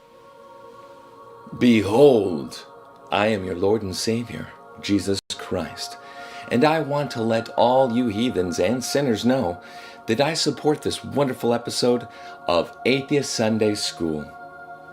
Lawrence and Reuben try their very best to bring you the true glory of the Bible, and they need your help. They have provided links to their Patreon page and other social media just for you. Once again, my name is Jesus Christ, and this is Milwaukee Atheists. The Lord is with them. God bless. holy shit. Welcome back, Jesus. We're talking about you, I guess. And this new city, I guess, that you and your dad are gonna bring to Earth. You know, classic stuff. But I suppose you have already taken Reuben and Landon to that city because they are not here, and it is simply me alone. Chris doesn't even exist anymore. Oh, I was a shared illusion. Holy shit! What the fuck is that? Yeah, fucking wild, right? Shared illusion. Yeah. So we can get into this the final chapter of the Bible, which I will be reading because apparently I deserve that. I'll be reading do. most of it. Yeah, that is true. That's right because you're gonna do the Jesus. Yeah. You're gonna be Jesus. And I'll use the NIV because it has more red text. Oh, okay. Fair. Right. It is funny how they interpret, like, you know, who is this Jesus speaking? Kind of thing. Yeah. They don't know. No. don't know shit. No, they don't. Yeah. Either way. So this first section is a restoration of Eden, which, of course, they love very much. And they, you know what? Good footnote. Not good footnote. Good end note, right? On the Bible. Yes. Yeah, just as it started, which they kind of love doing. Yeah. So, chapter 22. Then the angel showed me the river of the water of life, the one that we talked about before, bright as crystal, flowing from the throne of God. Ah, there's an answer to your question. Where that water is coming from? Yeah, the river is unnecessary. It's because it's coming from the throne of God. Great. And of the Lamb, through the middle of the street of the city. So I want to point out, this was anticipated in 21:6. The depiction of a pure river extending from beneath God's throne is an ancient Near Eastern image found on early Babylonian cylinder seals and conjures the rivers of Eden, Genesis 2:10. Transposed to the eschatological city, the image recalls most directly Ezekiel 47:1-12 and has a parallel in 11 QS temple. See also Sirach 24:30-39. That's the temple scroll of Qumran. Yes. So basically, there is this idea of a river coming from the throne of God. Here we also have it that the Lamb is identical with God being reaffirmed. This is interesting, right? Because they have here it being in let's see. He strengthens further the reference to paradise in that he introduces the motif of the tree of life, which according to Genesis was in the midst of paradise, right? So it's going to be coming up here. Through the middle of the street of the city, also on either side of the river, the tree of life with its 12 kinds of fruit. 12 kinds of fruit. I'm guessing that's supposed to be the link to the apostles and the different ways of salvation and perhaps different apostolic trends. No. No. Where are you I'm back. right By now? the way, Hello, Landon. Hello, Lamb. Have returned. I was told, literally told to not take things literally. Yes. What verse are you 2. on? That was in verse 2. Yeah, in verse 2, they talk about 12 kinds of fruit. Well, It says here do you think, 12 crops of fruit, yielding its fruit every month. Okay. All right. On a month. I'll check that in a second. Well, one crop yield per month, Yeah, I suppose. which would result. Yeah, it says, well, that goes on to say that. Yeah, with 12 kinds of fruit yielding its fruit each month. It says here The leaves this of the means that tree. the trees are perpetually fruitful. Gotcha. Sure, okay. Fair enough. The leaves of the tree were for the healing of the nations. They were medicinal. Yeah. No longer will there be anything accursed, but the throne of God and of the Lamb will be in it, and his servants will worship him. They will see his face, and his name will be on their foreheads. Which we've gathered from the holy warriors established before. On their forehead? Yeah. Yeah. Yeah, okay. And night will be no more. They will need no light of lamp or So no sun. more stars. No, No more stars. unfortunately. Yeah, No, because the stars, you get to hang out with them now, I guess, because they're going to come down, right? No, that's right. Yeah, they all get swept down. Or most Yeah. of them, or a third of them. I forget which It's one. a Yeah, new the stars universe. get taken out. Yeah. But finish this verse off. Night no more. They will need no light of lamp or sun, for the Lord God will be their light, and they will reign forever and ever. So they're literally proposing a system where there is no change in the level of illumination at any given time. Please recall, everyone, the Shekinah. Yeah. Oh, the Shekinah's back. Well, I wouldn't say it's back, but it's this is like another very similar variation of it. Nope, right. nope, this is it. This is Back. it. Yeah, but yeah, Sure, why not? The idea is more or less the same, but they are using it in different terms. Yes. Gonna continue on here. Verse 6. Yep. This section is called Jesus is Coming. Aren't we all? And he said to me, and these words are trustworthy and true. And the Lord, the God of the spirits of the prophets, has sent his angel to show his servants what must soon take place. That would be him. Yes. Behold, Behold! Oh, I am. Okay. It keeps cutting out. That was awesome. It kept cutting out, but it sounded like a remix. yep. That's really good, actually. I am coming soon. Blessed is he who keeps the words of the prophecy in this book. I, John, am the one who heard and saw these things. And when I heard and saw them, I fell down to worship at the feet of the angel who showed them to me. But he said to me, "You must not do that. I am a fellow servant with you and your brothers, the prophets, and with those who keep the words of this book. Worship God."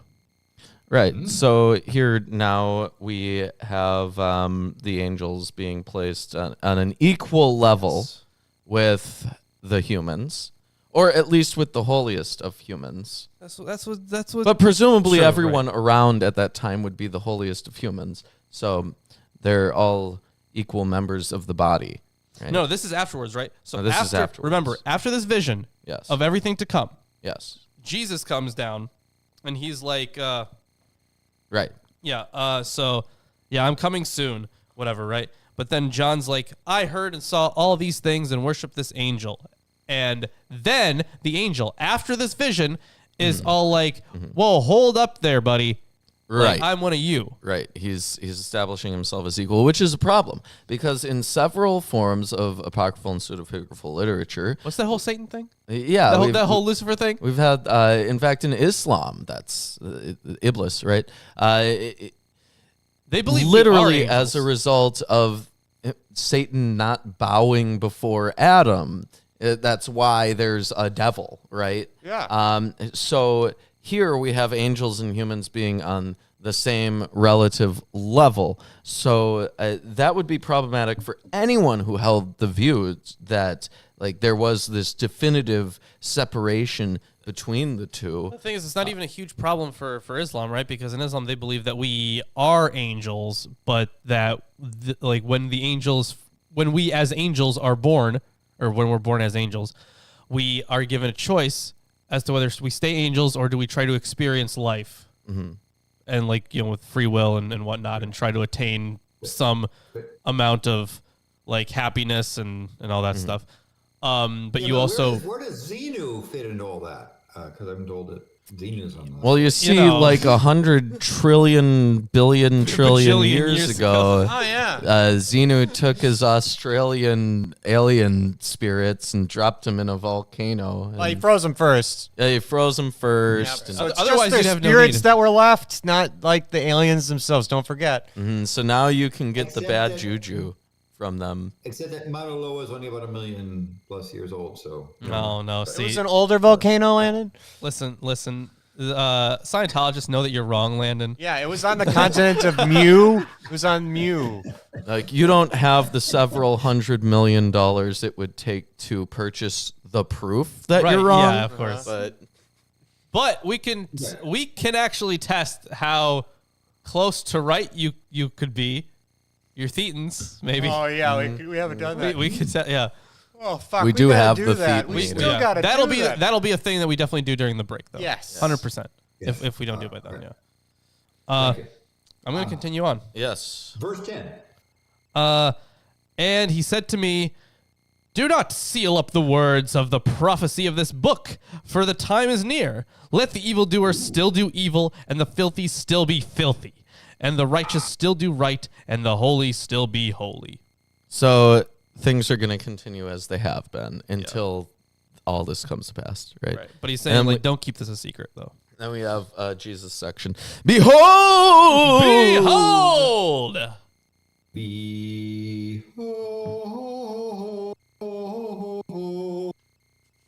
Behold. Wow. Behold. I'm coming soon. My reward is with me. And I will give to everyone according to what he has done. I am the Alpha and the Omega and the first and the last. Well, that's redundant. The beginning and the end, doubly redundant. Blessed are those who wash their robes, that they may have the right to go to the tree of life and may go through the gates into the city. Yeah, washing robes was a... So the laundromat people are blessed. You Almost. there first. Almost. you Yeah, have the to keep washing in- robes thing is for purity. Yeah, like, there that was were a very literal common purity motif. laws, It- which... Yeah, common motif in Daniel, too, I think, right? Mm-hmm. They would have, like, white robes or something. Right, and we've had these epithets for Christ before. Yeah.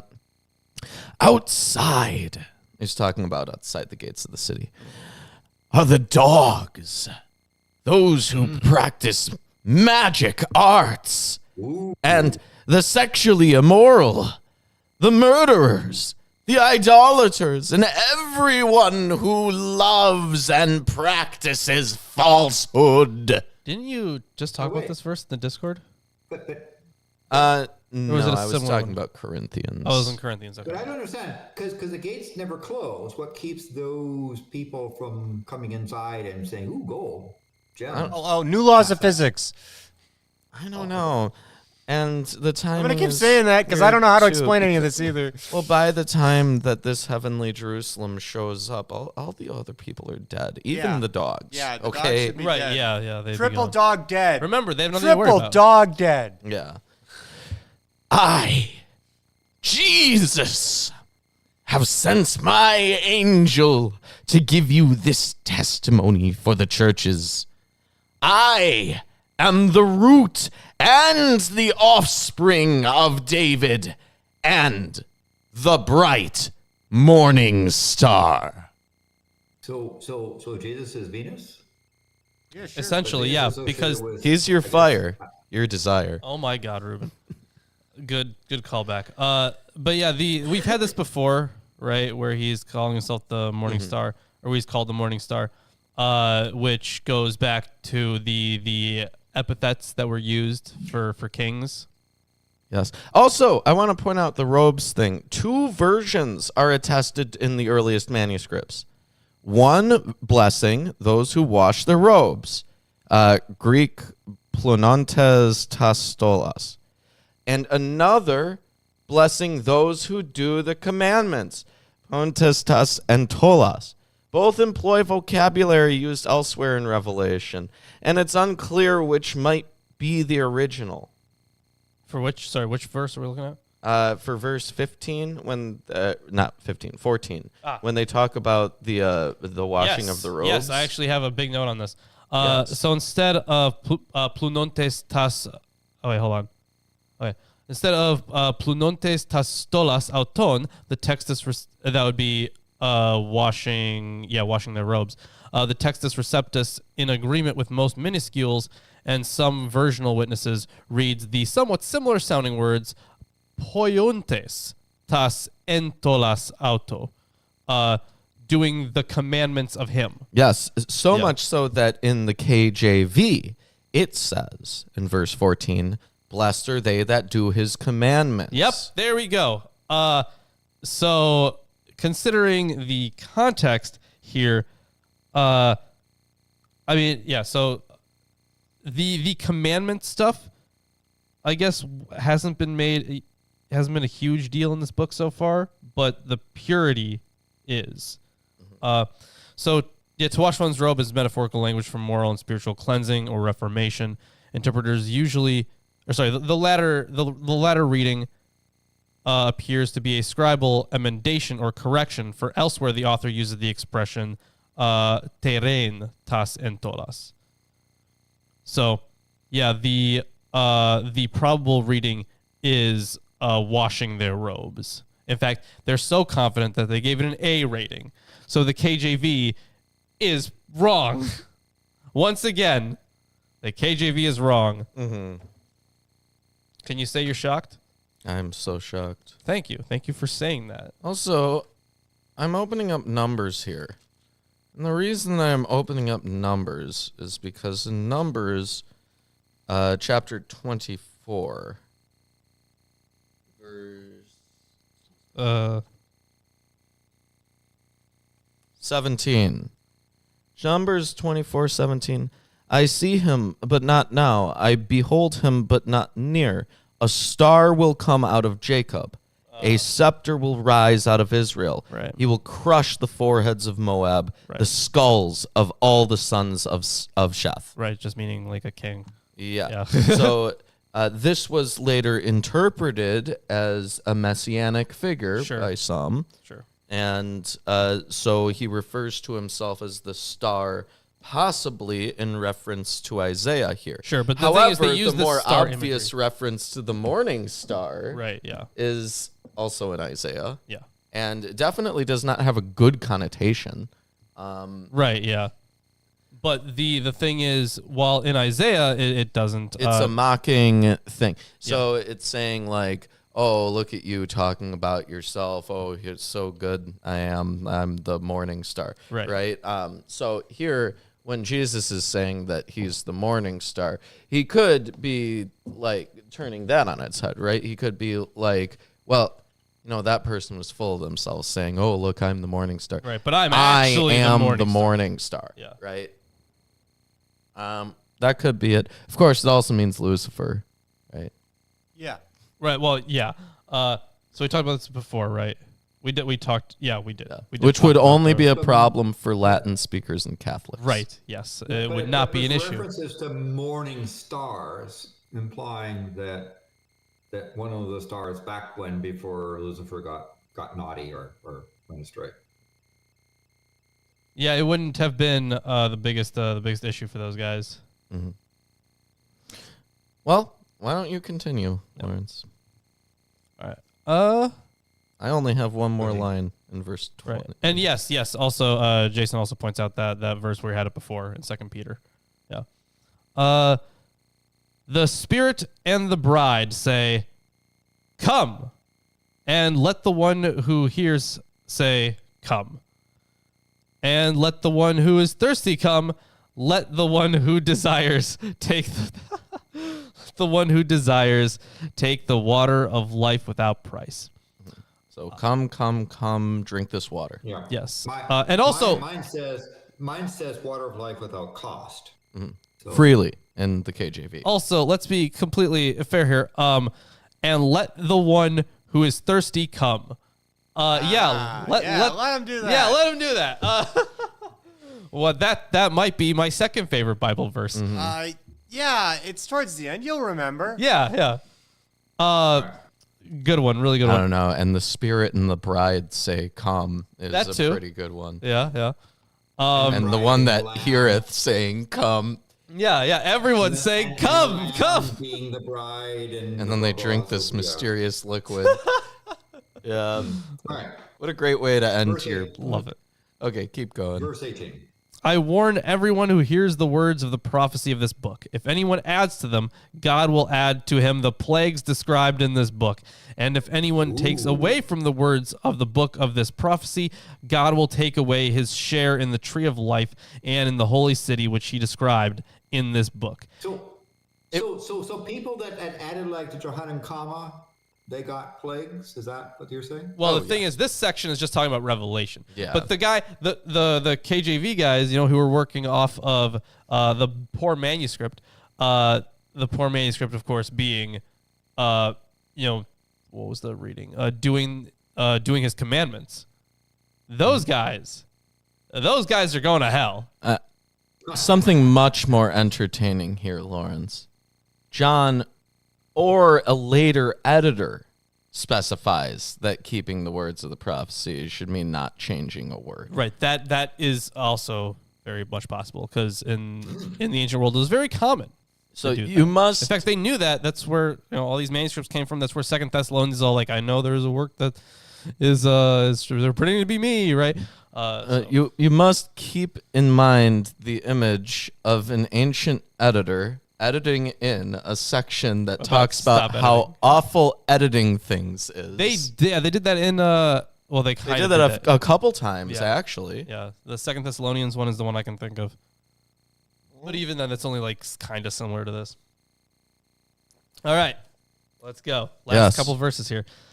He who testifies to these things says, Surely all right. I come quickly. Amen. Come, Lord Jesus. This is the best.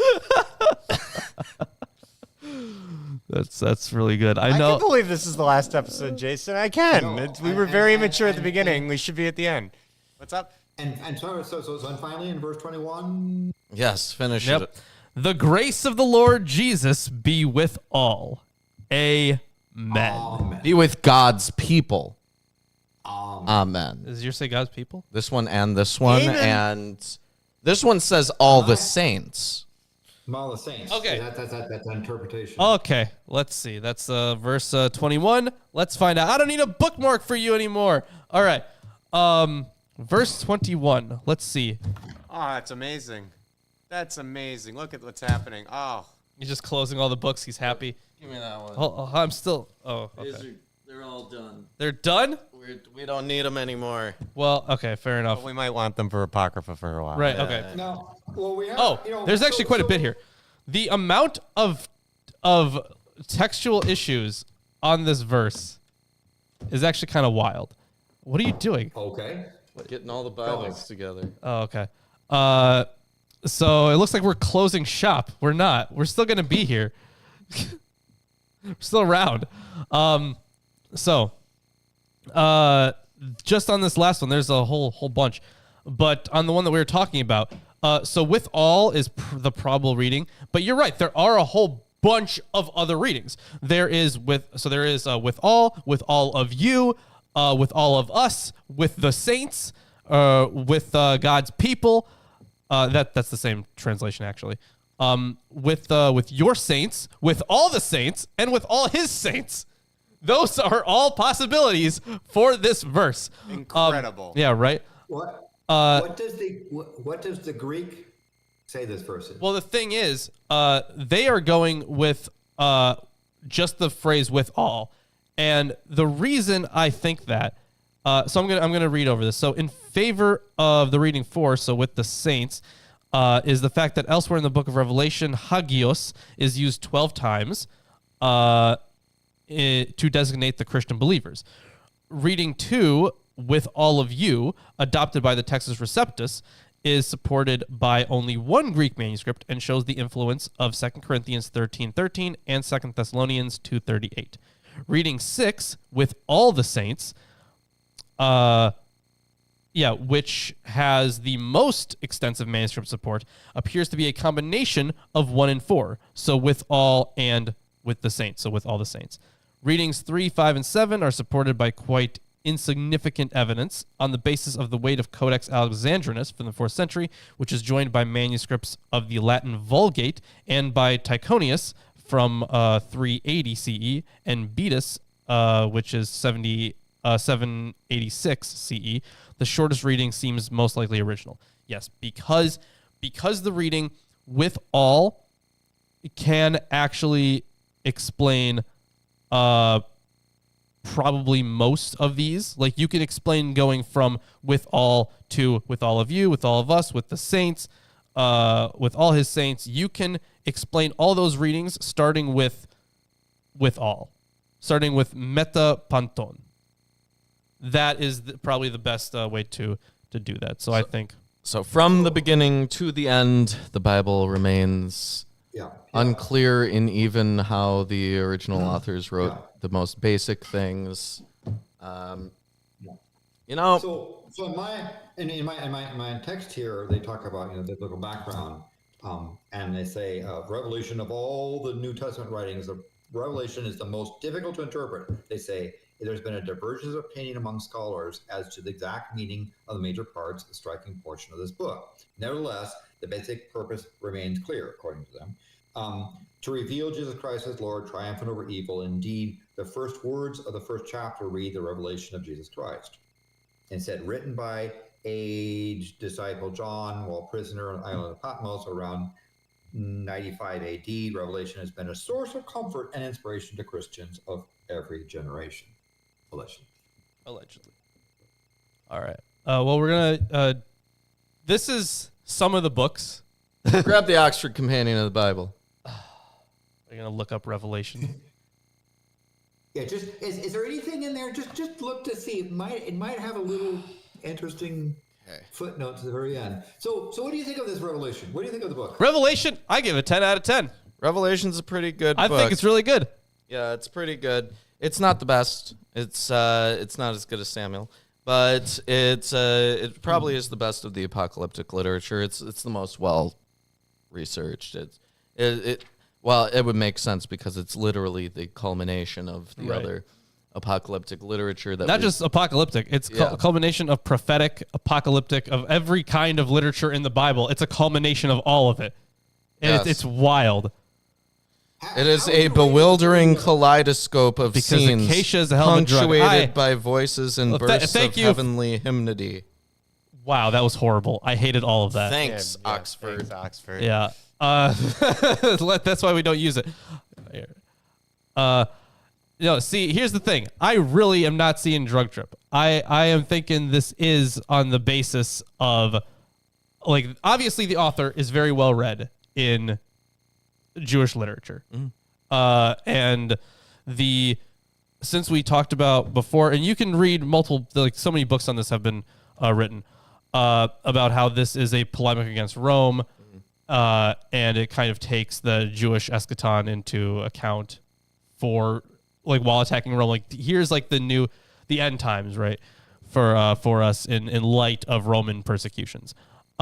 So the idea that this all boils down to some drug issue, to me, is honestly kind of bad history. I think that's a poor understanding of drugs and their influence on human cognition and behaviors. Very well could be a drug thing. Just because someone's been... In fact, if you're exposed extensively to imagery, such as the things covered there by listening to a lot of stories around the area at the time, it's likely that if you had a drug trip, you would see those images. Would you start it off with, here's some letters to some churches, whoop-de-doo? No, not necessarily. Right. But if someone came up to you right now and said, okay, here's what I saw in this vision that I had, taking out the literature, right? Because the letters can be very easily explained as, okay, after he has this experience, he then writes letters at the beginning of it to send out to people, right? If someone came up to you right now with the claim that they had this vision and that all this stuff happened, they had it or that they're actively having it? That they had it. They're reporting to you their experience that they had, and it is word for word revelation, right? Are you going to assume that that person has never touched drugs? Are you going to assume that that person doesn't have any kind of psychiatric disorder? Why would we assume that every author of decent literature never takes any kind of substance, never is exposed to any kind of substance against their will, that's not even what I'm is perfectly sane? That's not even what I'm saying. What I'm saying is that there is enough hinting to being a polemic against Rome, to being that this to lead me to the conclusion that this is a well thought out book. I think that you could go through a drug trip or an experience, which if you wrote it out and read it, you would recognize it as a polemic against X or Y, but which that didn't even go through your head while you were having that drug trip. I am 100% guaranteeing to you that this can happen. The fact that we can look at people's nonsensical dreams and read in meanings retroactively to them is evidence of this. And not to mention, there's another factor. Sure, with like dream interpretation, sure. Like I get that argument. Yeah. So if I say, how would you compare, this apocalyptic revelation to other apocryphal apocalyptic stuff you've been reading on Fridays? How would you rate it in that sense? It's the best written. It's definitely the most interesting. Yeah. Although, in other apocalyptic texts, we've seen plenty of like the same kind of imagery, right? Like this is of course ramped up right to a very high degree, but we've seen very similar imagery. This represents an expert use of the extant apocalyptic and prophetic imagery that was already in place. It doesn't introduce that much. No, in fact, I'd say not much. The guy is well read on other people who wrote about their drug trips. And other people who hadn't. I would not discount the possibility that every single time that you read something in the Bible that talks about a prophetic vision, that it's literally the results of some kind of chemical problem. Yeah. Right? The thing is, why would the someone thing is, that have has been a vision? That has been okay. So the issue of being an actual like prophet, right? And I'm not talking about like where it's clearly ex eventu stuff that's going on. I'm talking about mainly when they're talking about the eschaton, right? When they aren't clearly using it as a polemic. Okay, I see. Okay, so for stuff that is supposed to be like in the future, right? Yeah. So in some of them, the prophetic works are they're mostly doom and gloom, right? And in those senses, I don't really see much of like drug stuff there because it's just doom and gloom. If you took 200 micrograms of LSD right now, like if I started saying like, that you could start going into woe is this, woe is that, like doom and gloom. Yeah. You could start doing that. I could. Yeah, that's a bad trip. It's the doom It's spiral. a bad trip, and you wouldn't enjoy it. Yeah. Maybe you would. Some people like bad trips. I have no idea. April with a Y had a super shot. Oh yeah, I did read that one. Yeah. All right. That's why we're talking about the Why drugs. we're talking about it. But Okay. we talked about a lot in the first episode of this as well. Now, to be clear, I'm not saying that it was drugs, but that we should leave open the possibility that these are chemically induced images. Some of them. What I am also saying is that because I've heard the explanation of drugs for use for the whole Bible as well. Geez, I don't know. And where it's like, oh, these guys are all crazy. I couldn't argue all against or all for. I could just say it probably had some, like the time period would allow. I can tell you as a matter of fact that there are situations in the Bible that describe people going through heat stroke and hallucinating Yeah, things. that one's pretty like, sure. There's just no way, unless you're interpreting it as like this is just figurative, or you're interpreting it as, well, it's a genuine vision from God. The only other interpretation is they're going through heat stroke. There's something wrong with their body. Sure, yeah.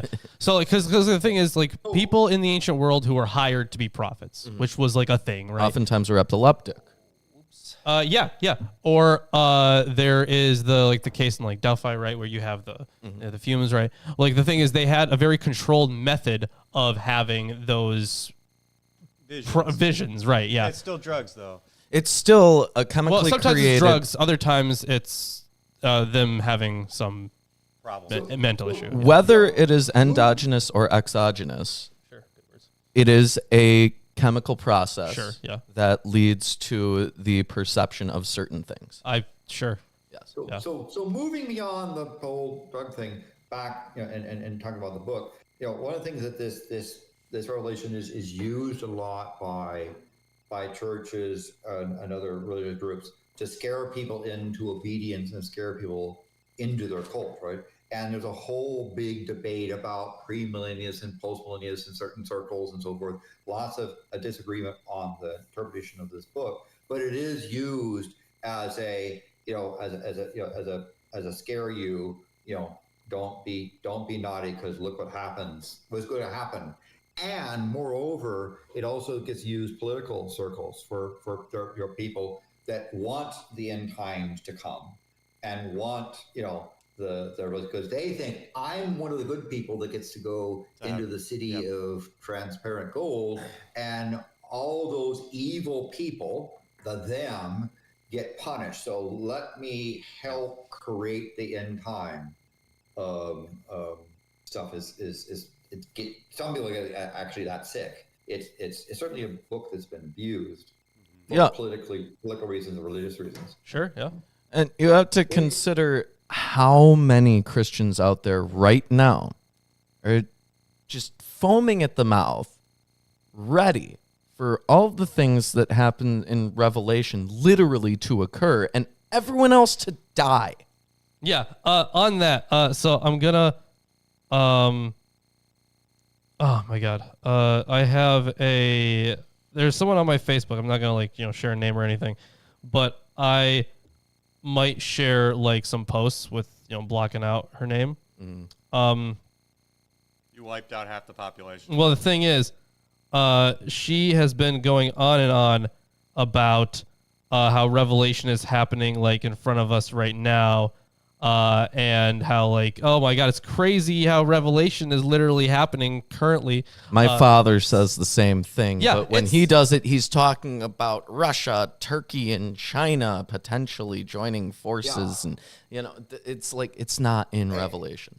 Right, and this is the thing that this is one of the I guess the harm that book, Book of Revelation has done, is that people use this sort of thing in all kinds of crazy apocalyptic stuff. And they usually sit there and say, the bad people, them, are going to get it because look what the religion has come. That is happening. And it really is, and sad, a bunch of things that people think is relevant. The other bit, of course, is that this whole Jesus coming has been 2,000 years. It says soon. So the apologetics says, well, soon in night of God can be Right, yeah. long time, right? Yeah, true. But I think Apart from that's Jesus showing up between sections of this show. I think, how long are people going to wait? But So instead they say, well, look, this particular political event over here, this is a sign that this thing's happening. Prophecy is happening. See, you don't think about this thing as being a bunch of stale text. of interesting literature. It is literally a blueprint, and we are living in the last day, the last day, the last day. That's what Jehovah's Witnesses do a lot of. We're the last day, the last day, the last day, blah, blah, blah. Just do it. So stay in the church, tithe, because we need your money, and don't be one of the bad people, because look what's going to happen to them with the horses and the trumpets and so forth. And people, I think, really, some people actually get their jollies out of thinking that them is going to get it. Yep. We talked about that. Well, John of Patmos, too, he wrote a whole book where he just over and over again described all of the horrible ways that them is going to get it. Right, yeah. It's pretty bad. Now, obviously, he's talking about Rome. He's not like these people now who Right, these people currently, right now, today, and all their wars. And there was like some dude on, I was doing, what was the video? The video was on, it was the Heavenly Horseman one. And the dude was like, I'll tell you who the Heavenly Horsemen are. Automobiles. Like, straight up. All of them? Yes, all the automobiles. Yeah, and here's my problem. Yeah, don't be a Tesla. You know, I've run into people who talk about like, oh, the Bible is figurative. It's allegory, right? It depends on how you read it. Yeah, it depends on how you read it. And when you're reading it and you go in with the position, I'm going to engage in hermeneutics. I'm going to analyze the text. I'm going to look into the allegories. You are giving yourself free rein to say the text says whatever the hell you want it to say. Which is why I think it's very important to look at it like in the time period that it came from. Right. Yeah.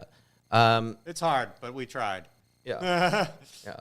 I mean, the Catholic Church holds in the Catechism that one must read the books of the Bible in accordance with the ideas that were in place at the time that it was written. But the Catholic Church also says that you must read the Bible in accordance with the living tradition to mutually, like you can't hold that is true. both of these at the same time. So the church, right? That's one of the mysteries of the church. So that's how you explain away those contradictions. But still, it is, one of the things that people do with this book on the Middle East, right? They see the Middle East as being the target of the epicenter of a lot of these calamities. Right, yeah. And they get a sense of enjoyment over that place being a dumpster fire of retribution, death, and destruction, and so forth. And they say, instead of saying, maybe we should stop this sort of stuff, they say, see, this is prophecy happening.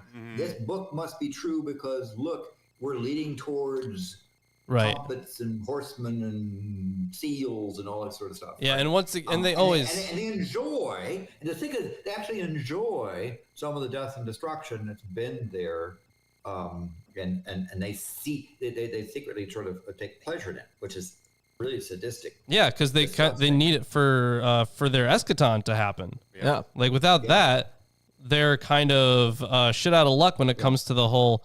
The whole Jesus thing. And those people don't even think that we're capable of reasoning morally without God. Right, wow. Yeah, right. Wow. We're somehow the assholes. Yep. So I'm jumping on the people that abuse this book, but I would say I would give this book a 10. Yeah, good. Well, because I mean it has its imagery is pretty pretty interesting. It makes use of a lot of interesting motifs and imagery stuff, and it's been used in a lot of art. Some of the imaging and so forth of their the expression of the four horsemen of the apocalypse. Right. It's culturally relevant, and I think it has some interesting stuff out there. So I would give it a 10 out of 10. I just it's sad that there are schmucks out there who use it and who take delight in the death and destruction that's going on in the Middle East. Yeah, you're telling me. Yeah. Prophecy. But yeah, let's. I would rate it a 9. I would have rated it a 10, but it goes overboard. It doesn't make any sense. The parts where they're like, this many people are gonna die when this happened. No, right, people wouldn't survive half of Revelation. Okay, unless there are trillions of people. Even if there were trillions of people, basically on purpose, they wouldn't survive half of Revelation. And so it just borders on the absurd at a certain point where it's like, yeah, everyone else is dead. Of course these people are dead. Oh, of course these other people are dead. Like, they would have been dead already. Right, So like, if it weren't for that, I would rate it higher. But it's good. All right, I'm gonna give it a Ben 10. Good, perfect. That's a very good score. So how about since we have finished the Bible today, next week we will do like a big summary show. We're gonna have what I'm thinking we can do is be in. I'll add a few more people to the Hangout capabilities for now, and then we can have like some people join in who have been like around for the show or who are on like Aaron's show, for example. Sure. Yeah, to talk about. We can have guest stars from the second best Bible study on YouTube. Yeah, we can do Now that. that the best Bible study ever done Right, yeah, ever. has concluded. Yeah. So folks, stay tuned next Sunday. Yeah, because this is patrons where, included too. Because I say, part of the thing is that we, each after each book we have a recap. So we've had a recap of Book of Revelation, but next Sunday is the Bible recap. Yeah. I'm going to be looking reviewing over the things to pick out, and this is what I encourage you to do: pick out my favorite books of the Bible and why, and my least favorite books of the Bible and why. Yeah. Right? So what's your top top tier books and bottom tier books, having gone through with them in detail. That's so right. think about that We'll talk for about next should Sunday. do that. Come up here. Yeah.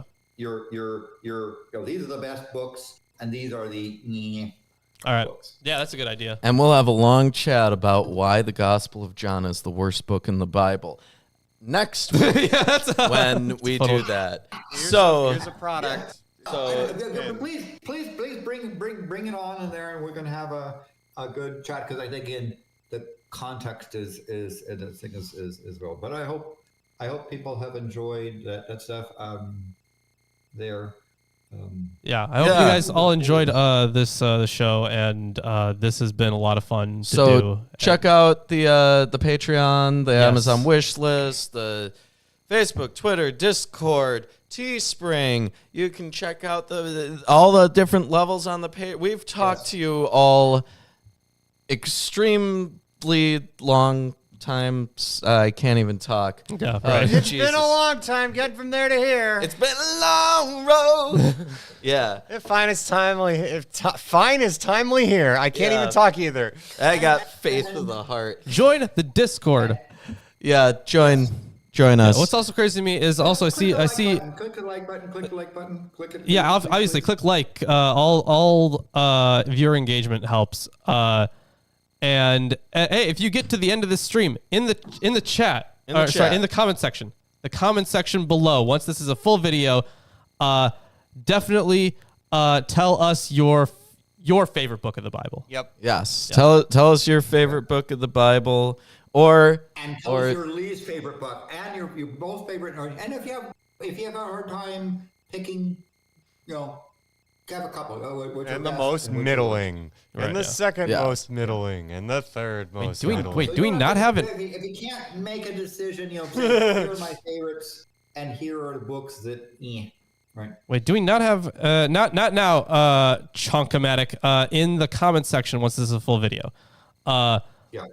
Wait, do we not have an art section? No, we don't. Bring it next Sunday. Yeah, we do. We have an art stuff.